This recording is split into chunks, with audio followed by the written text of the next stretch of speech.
lunchtime, we had an opportunity to talk about the economic impact of college football and also your favorite team. So we're honored today to have with us Gary Stokan, who is the CEO of the Peach Bowl, John Grant, Executive Director of Cricket Celebration Bowl, and Doretta Cole Rhodes, who will be the moderator and fireside chat, going through questions relating to football and economic development here in Atlanta. Now, Doretta actually is particularly focused on another sport as the EVP at the Atlanta Braves. But Doretta loves all sports, and there's a lot of analogies and comparisons between what the Braves are doing in bringing economic development and what's happening in college football. We couldn't think of a better time than right now to have this kind of discussion. So Doretta, I'm going to turn it over to you. And I know we're going to have some exciting questions, Doretta, so begin thinking about your questions now. And when we go to questions and answers, you can come to these microphones, and we'll look forward to finding some good answers here. Doretta. Thank you, John. So I hope you had very spirited conversations when you all were talking about what is the role of college sports, but more importantly, what is your favorite team. So I'm not going to take you there right now, but what you will find with fandom, that it doesn't necessarily have a direction, but it definitely has a heart. And I am so excited to be here to introduce both of these very established men, very accomplished men. And I'm going to be very short on their bios. That does not mean that their bios are short, but want us to be able to get into the conversation. So I want to start with John. John was named Executive Director of the Cricket Celebration Bowl, an HBCU college football postseason bowl game owned and operated by ESPN Events in August of 2015. This first-of-its-kind bowl pits the champion of the Mid-Eastern Athletic Conference against the Southwest Athletic Conference, the MEAC and the SWAC. I know very well. I have parents that are part of that and a husband that graduated from one of those, for the HBCU National Championship. In 2018, he added the Cricket MEAC SWAC Challenge Kickoff, an HBCU college football kickoff game, and most recently, the inaugural Band of the Year, the National Championships for HBCU marching bands, to his Atlanta events portfolio. So let's please give a round of applause for John. Next, we have Gary. Gary is the CEO and president of Peach Bowl, Inc., a position he has held since 1998. Under his management, Peach Bowl, Inc. events have generated an economic impact of $1.389 billion and $85.68 million in direct government tax revenue for the city of Atlanta and the state of Georgia since 1999. He has positioned the Peach Bowl as one of the best bowl game organizations in the nation and earned the Chick-fil-A Peach Bowl a position as a New Year's Six bowl game in the college football playoff. He also linked contracts through 2025 with Mercedes-Benz as well as Chick-fil-A to continue its title sponsorship for the bowl, Aflac for its now title sponsorship of the kickoff game, and Southern Company for its title sponsorship of the Peach Bowl Challenge charity golf tournament. Let's give Gary a round of applause. Thanks, okay, we're all about college football. John and I want to know who's on our team here. So, how many guys worked out today? Or how many people worked out today? It's not very many. So here's what I want you to do. Push back from the table. Everybody stand up. Make sure you can see me. John and I have a little workout for you. Okay? Now, when you're on a football team, you got to pay attention. You got to be passionate, right? And you got to play together. So here's what we're going to do. Every time my hands pass one another, I want a hard, sharp clap. Not a little milquetoast clap. Hard, sharp clap, right? Every time they pass. Are we ready? Are we ready? All right. Bend your knees. We're going to work out a little bit. Get ready. Get loose. Here we go. Ready? All right. So remember, when you're on a team, you got to pay attention. But I do like your passion. All right, let's get right here. Here we go. Don't forget the one on the way back.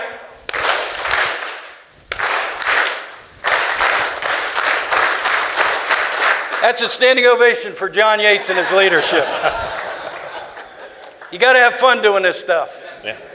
Well, that's a great way to kind of segue into our first question that I want to ask both of you all, tell us about Atlanta's place in college football. What does that look like? What does that mean as we look at it now and today?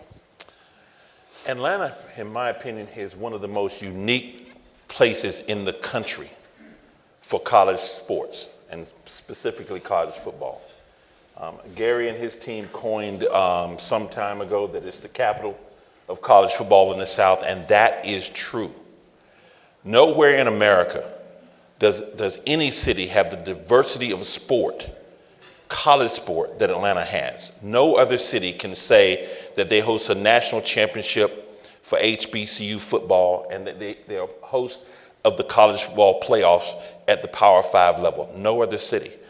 No other city will be able to say, with our announcement of the Band of the Year National Championship, a first of its kind event ever in the history of marching bands, can they say that they host an event of that caliber.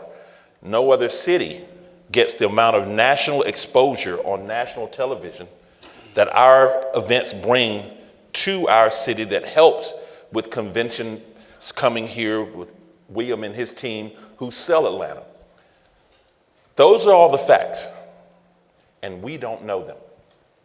We don't talk about Atlanta in the context and with the pride that we have from the position that we have in sports, collegiate sports.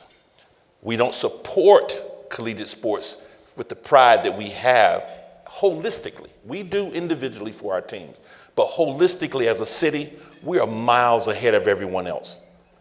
But they're gaining. Look out for Las Vegas. It's coming. You look out for Texas, Houston, Nashville. They're coming. So we can't afford to rest on our laurels. What we have to do is do what Atlanta has always done and what our Falcons say they do, and that is rise up. I would say, just to address that point that John made, if you look at Atlanta, Atlanta's the fourth largest convention town in the United States, right, William? You got Las Vegas, Chicago, Orlando, Atlanta. So in the fourth largest convention town, if you look at, on an annual basis, the top 10 conventions in this town on an annual basis, John's game, our kickoff game, our bowl game, and the SEC championship are 4 of the top 10 conventions on an annual basis in the fourth largest convention town in the United States. That's how big college football and how important college football is to the city of Atlanta. And yeah, we'll talk about national championships and Super Bowls and Final Fours, which I've been involved in getting all those to this city, but those happen once every 10, 15 years. Our games happen on an annual basis. So every year, we're packing stadiums, we're putting economic impact into the hospitality industry, we're putting tax revenues back in the city and state. So as John said, I didn't coin the phrase. The media start calling us the capital of college football because we have the College Football Hall of Fame here. There's only one of those. And to have the national championship of the historical black colleges, and to host the national championship in 2025, like we did in 17, we'll be the first city to have hosted twice in the CFP era. So college football is very, very important to the hospitality industry as well as to the city from an exposure standpoint.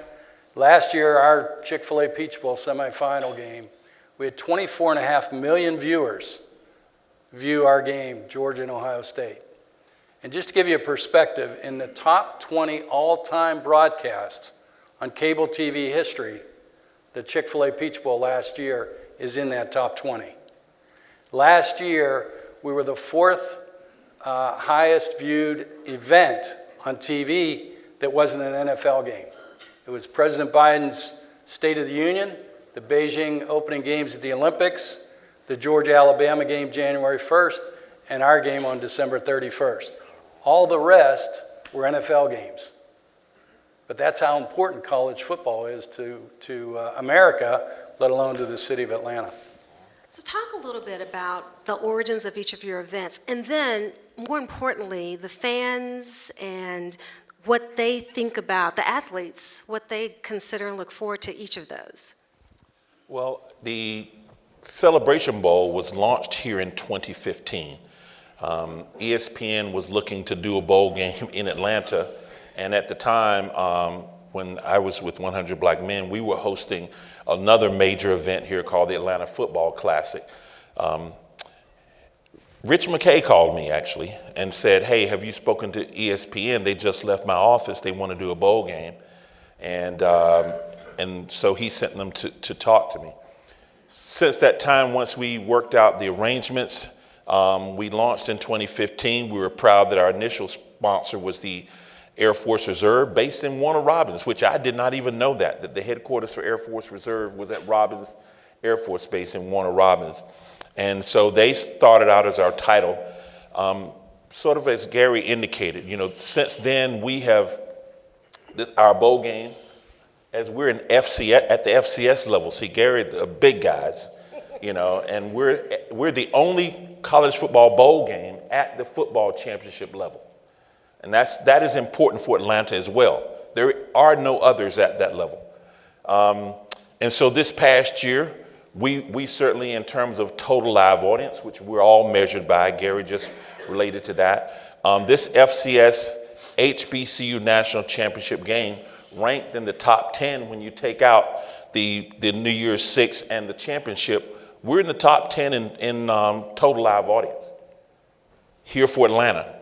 And so, the athletes for us, we try to create an experience, to answer your second part of your question, to give them, to first, the honor to get here to play for a championship. Every coach at the beginning of the season, just like they're doing with CFP, they want to get to the national championship. So when you go to all the media days, that's all they talk about, getting to Atlanta. And with that being said, once they're here, our goal is to give them is to do three things. One, to create a world-class, second-to-none experience for the student athletes, which includes exposure and education. We have a full education day on Thursday, financial education, careers in our partnership with the National Football League, careers in football off the field. And then we have a partnership now with Visa that also partners with Truist to extend the education around finance. And that's the number 2 most voted thing that they vote in our surveys, the education part. Number 1 is we also have a VIP grooming lounge. They've always voted that number 1 because it's when you look good, you play good. That's what they say. And that's our slogan too. When you look good, you play good. We bring in the barber shops, which John and I go visit as well. That's right, that's right. So the idea when you watch these student athletes, the fact that they know that they're here and their opportunity to play on a big stage, that the dreams and all the work that they put in all year long gets them to a certain point. And then you add to that, it's Atlanta. I mean, no one doesn't want to come here. It's the number 1 travel destination for African Americans. So every student athlete, some of them who've never really been outside of community, outside of other than playing and traveling with the team. But when they get off that Delta charter flight here in the city and they arrive in our hotels downtown, you see nothing but cameras and taking pictures. And I love that. That's what's rewarding for me. We do 2 things. One is we have what we call a theme of live, laugh, and learn. When the student athletes come to town, we want them to live great, so they travel in great buses, they stay at great hotels like the Marriott Marquis, they get great gifts, so they live great. We want them to learn, and so we take them to Children's Healthcare of Atlanta to visit with those kids that didn't get out of the hospital for Christmas and may never get out of that hospital.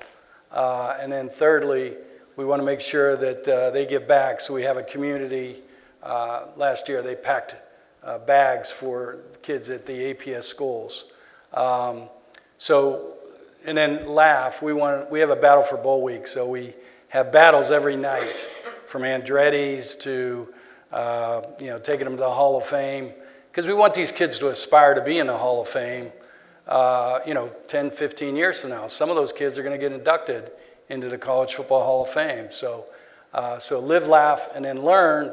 The other thing we do is, you're not supposed to do this, but we take both teams and we put them in Ebenezer Baptist Church. And we sit them next to each other.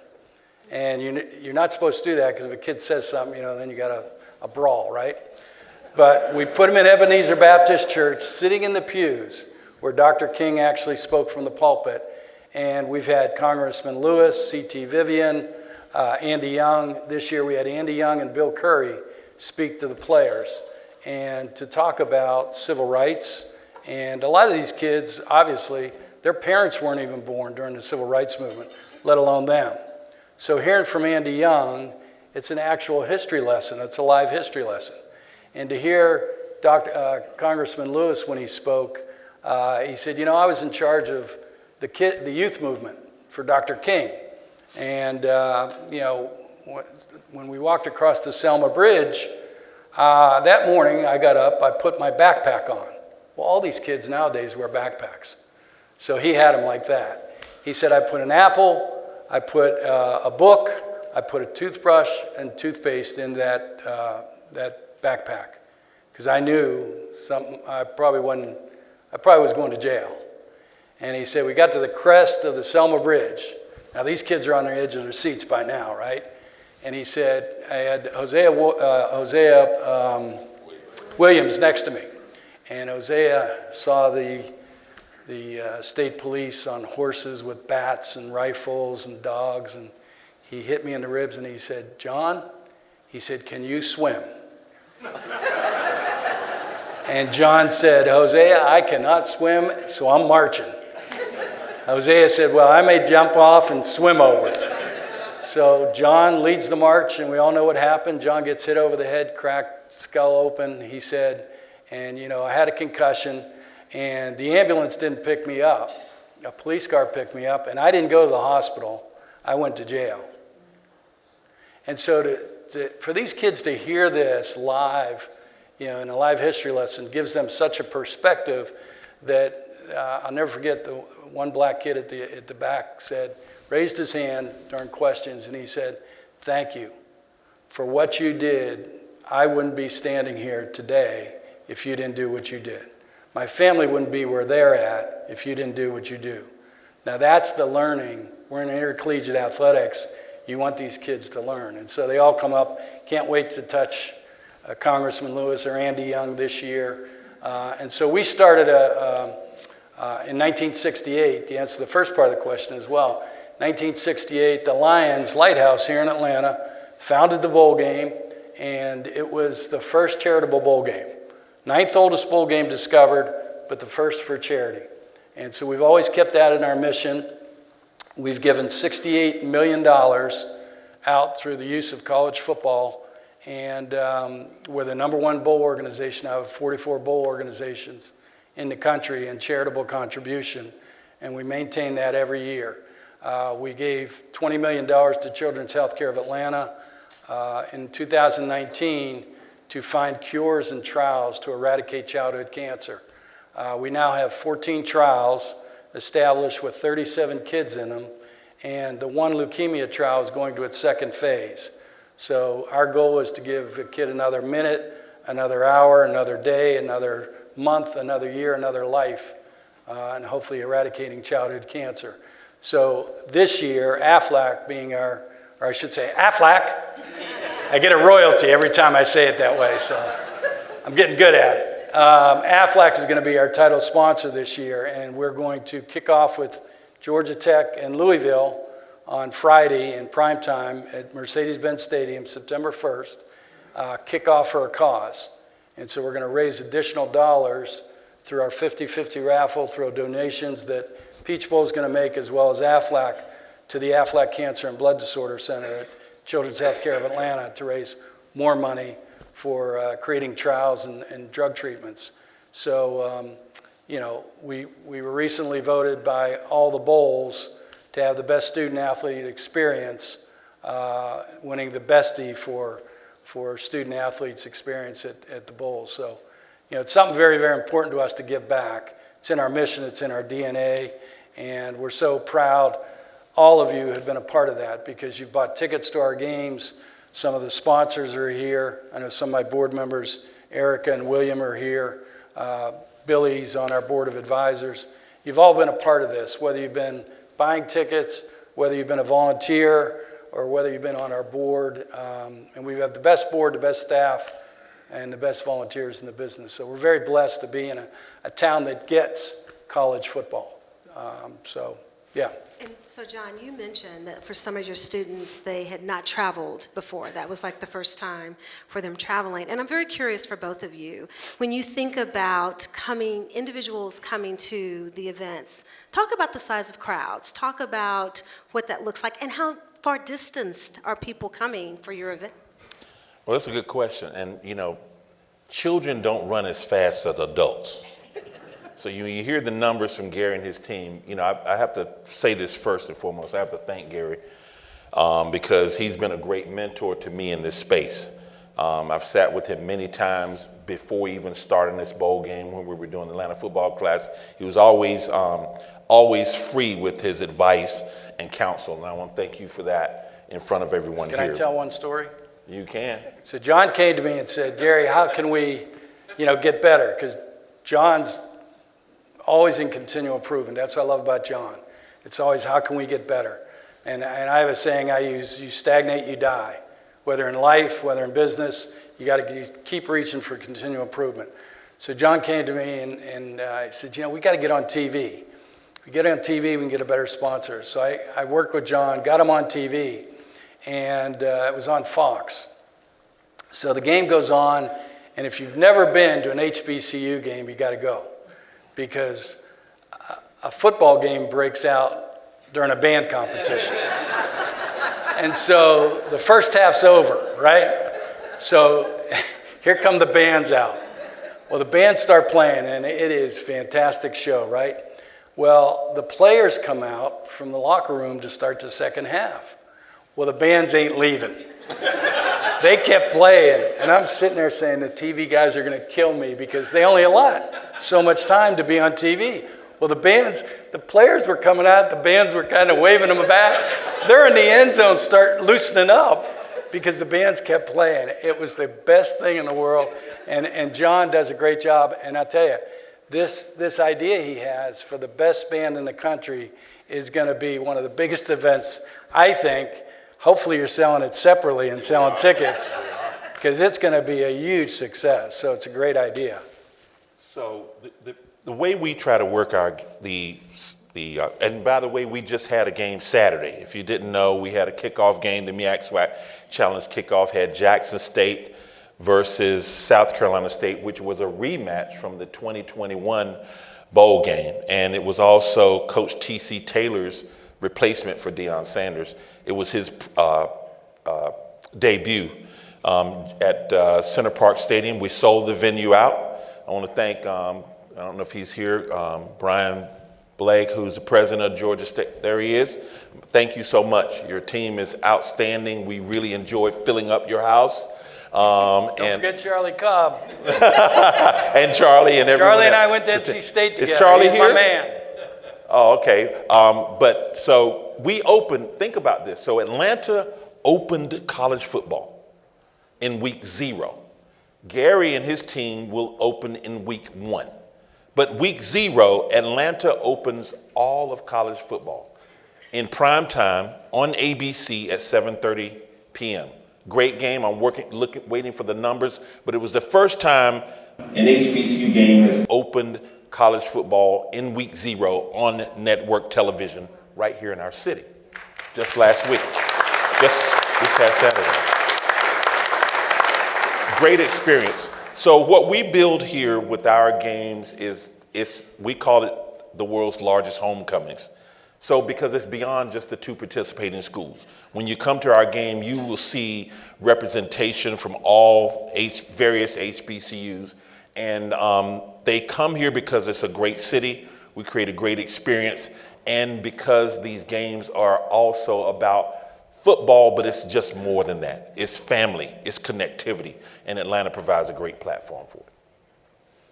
Well, one of the things that we're going to do this year that's unique is we're going to. No, we wouldn't try that. We're going to do something unique. We're going to ring the bell of the New York Stock Exchange in Atlanta virtually. Last year, we went up to New York Stock Exchange with Coach Dooley, who's since passed away, and We had Georgia and Georgia Tech presidents and ADs, and we were up there at the Stock Exchange and rang the bell to open college football. So this year we're going to do it in Mercedes-Benz Stadium with Governor Kemp's going to ring, well, he's going to push the old leather helmet to ring the bell at the New York Stock Exchange on Friday morning. We've got about 15 CEOs coming, presidents of the universities, Chancellor Purdue will be there, Mayor Dinkins will be there. And so we're going to officially kind of kick off college football that morning, and then that night have the Georgia Tech Louisville game. So we're trying to create new things like John's doing on an annual basis. You got to continually improve, and hopefully we're going to keep that as an annual tradition. Next year, we've got Georgia Clemson in our Aflac kickoff game, which could be our biggest game ever. Both teams will probably be top 5, definitely top 10. Then we'll have the first game of the CFP playoff, the 12-team playoff. We'll do a quarterfinal game where we'll have number 1, 2, 3, or 4 playing against the winner of the first round game. And then at the end of that year, we'll host the national championship here in Atlanta. Next year, we'll host 2 kickoff games with South Carolina, Virginia Tech, Tennessee, and Syracuse to start the season, and then have the semifinal game, again, of the CFP. So you put John's games, our games, the SEC championship games, you can see why Atlanta is the capital of college football. So I'm going to shift a little bit, and I need everyone that's in this room to pretend like you're in a locker room. And so what does that mean? Everything that happens and says and that happens in a locker room stays in a locker room. So there are some questions that I'm going to ask that are going to require us to have confidentiality in this particular room. And the only caveat I have is if there are media questions, those can be asked after we finish with the Rotary meeting today. So I want you to take that very seriously. But I do want to shift the questions a little bit in terms of what's happening from a landscape perspective. I know for us from a NIL... John can answer these ones. No, I want complete participation. We've had questions about NIL that I know is coming up specifically for student athletes. But I think the other thing that's coming up too are the changes in college football. Conference alignment is another question. I'd like for you all to speak a little bit about that, and I need my participants to remember that they are in a locker room while you're having this conversation. Well, conference realignment is nothing new. I mean, there's been realignment in conferences for many, many years. We're just seeing it in a dramatic way this year because you had a 100-year-old conference literally almost on the verge of collapse. Look, no matter what people say, we can say it's about the student athletes. It's about the money. Unless we have to be honest and real about it and be forthright that universities chase money. And it's really, I'm probably going to say something that's going to get me in trouble, but trouble is where I live. We're in the locker room. You're right, John.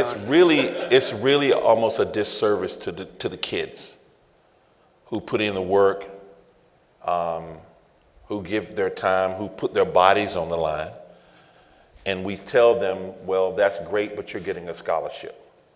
Do you know that college football coaches are the highest paid public officials in the United States? College football coaches. And it's not a bad thing. I don't say that. It's capitalism. That's where we live. But then, in my view, don't deprive a student of the same opportunity, because were they not playing, were they not putting themselves on the line, it wouldn't even exist.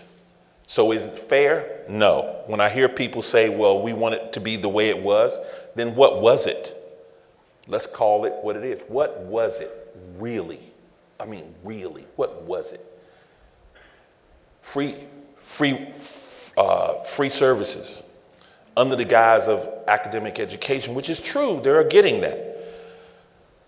So NIL has opened a different door. The only part about NIL that I'm not really comfortable with is I don't think a kid coming out of high school who hasn't played a down in college should be getting large sums of money for NFL if they haven't proven themselves. That's my personal view. I also don't think that that it's going to be something that you can legislate. because free enterprises shouldn't be fully legislated where it doesn't make sense. And then finally, from my point of view, in that, because it doesn't affect what we do as much as it affects Gary, but the fact that I'm on the network side with ESPN, it does affect us. And conference television rights and media rights now are just unbelievable. And at some point, I don't know if it can be sustainable. But right now, the other reality is live sports. It's where the growth is in television. No one's watching, or media viewership is on the decline in everything except live sports, and that's why you're seeing other entities getting back into live sports. CBS is adding live sports. NBC is they're all getting back into college sports as well. And then you have Amazon as well as Apple also bidding on live college sports. So the landscape is different. And so wishing for the good old days, you die doing that. What we have to do is prepare for what is and where we're going, and just make the adjustments for that. Well, we talked about continual improvement, right? So that's what you're seeing now. One of the things in NIL, you can't ask a Taylor Swift, right, who, I don't know how old she was, 18, 19, 20 years old, to wait to go to University of Georgia, to go to their music curriculum, to get a degree before she can sign a record contract, right? She was given some God-given abilities. These athletes are given God-given abilities, so they should be paid for those. So NIL is something that I think is fair. I don't think it's managed the right way. Mm-hmm. And I'll say something to President Blake, and he'll probably fight me afterwards, but to give you a perspective, the NCAA is not some nucleus out there that exists, in the netherworld. It's the presidents of the universities. And we're asking the presidents of universities, who are running, in some cases, $1.5 to $2 billion enterprises, to know everything about college athletics. Mm-hmm. Well, that's unfair to the presidents. But yet, if you're going to be a leader, you have to know your material. We're all leaders, right, in our various companies. You have to know the material really, really well, so that you can cast a vision of where the company's going to go. And then you got to expect blowback, because you're not going to get everything right. Well, the presidents, God bless them, they're being asked to make these calls, and they don't know everything about what's going on in sports. They can't. That's not their job, right? But yet we've put them in this position to do that. So it's unfair to the presidents. That's why I believe we should have a commissioner of college football. We should have a board that's comprised of 3 presidents, 3 athletic directors, 3 coaches, 3 players, and 3 commissioners. And they know what's going on in college football. They can devise what the strategy and vision should be on scheduling, signing date, NIL, transfer portal, playoffs, because they'll know what's going on. We laugh. The colleges now, the ACC, they're worried about making $40 million per school. The NFL signed a $10 billion TV contract for 1 year.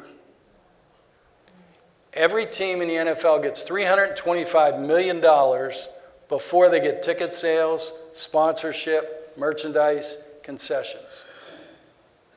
In our case, we're worried about $40 million, $30 million per team. And collectively, if you took all of college sports together, TV is probably about $3 billion. Now, I would submit to you, if it's going to be run like a business, let's run it like a business.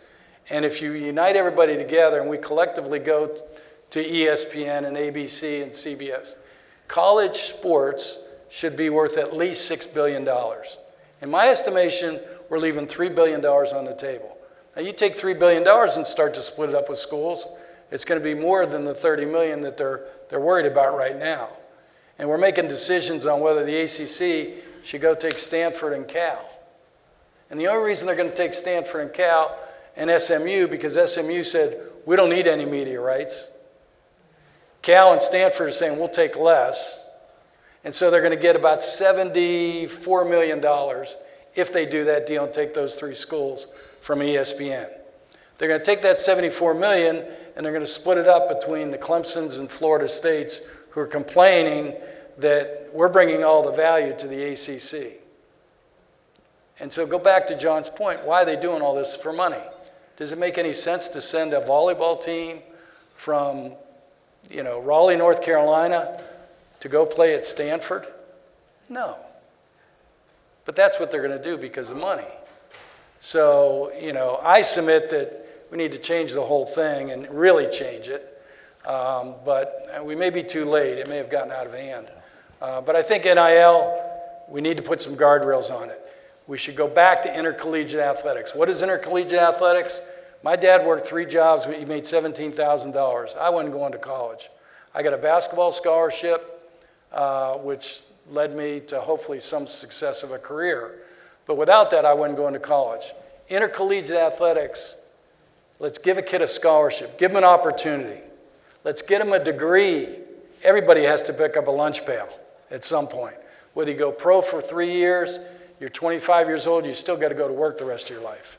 And number 3, all these collectives, and you guys might be part of them, and donor money, instead of going to pay for play, getting a 17, 18-year-old kid and paying him $1 million to come to your school, these donors and alumni should be there to give these 98% of these kids who aren't going pro a job after we got them a degree. That's what intercollegiate athletics should be. But we keep placating to these 2% that are going to go in the NFL or NBA or whatever, and we need to get back to our roots of what intercollegiate athletics is all about. Giving a kid an education, getting them a degree, and then getting them a job. All right. Thank you. I think what we'd like to do is open it up for questions. We have 2 microphones that are right here for individuals to ask questions. Uh-oh, he got up there pretty fast. We're in trouble here, John. No, and it's really a follow-up on your comment that was just made. I mean, first of all, you guys have both done a great job of integrating education and community service into your respective bowls. Thank you. But I feel like a big part of college football is leadership training. Like, how do you, and football is a bit of a unique sport. It requires a lot of coordination and a lot of training, a lot of preparation. Just wanted you guys to maybe share with us a little bit about the importance of college football in particular in grooming that other 98% in leadership that can then actually drive value in our communities as it creates value for themselves, economically and otherwise. One thing that we've done is going back to talk about leadership. At those $68 million, we have $9 million in 34 universities. Every team that plays in our bowl game or our kickoff game, we've endowed a scholarship. And we named it the John Lewis Legacy of Courage Scholarship. And that scholarship money is there for kids in APS Title I schools for them to go to college on a scholarship. Some of the kids that we have 39 kids now, I think this year, getting those scholarships. They're the first kid in their family that has gone to college because they didn't have the money. So we've got them their education. Hopefully they get their degree and then they come back in this community and be like you guys are, leaders, get involved in their community, give back and make it better. So that's one of the ways we've created leadership. And on our behalf, we work with we have a program where we're actually working with college football head coaches through ESPN and through our Celebration Bowl. And we're giving coaches the tools that they need to what I'll call embolden and train their student athletes in areas of leadership not only on the team, but outside of that, and helping them work with also facilitating within the administration on how to make sure that they're becoming more than just an athlete and to understand that they're more than that. Are there any other questions for anyone? Uh-oh, Got we've one. got one more. Gary, you said the phrase transfer portal. Years ago, Seinfeld had a bit that we're not rooting for teams anymore, we're rooting for uniforms. Now that is obviously full on in college. I think we have a quarterback came from Virginia. How do you see it fundamentally changing the game?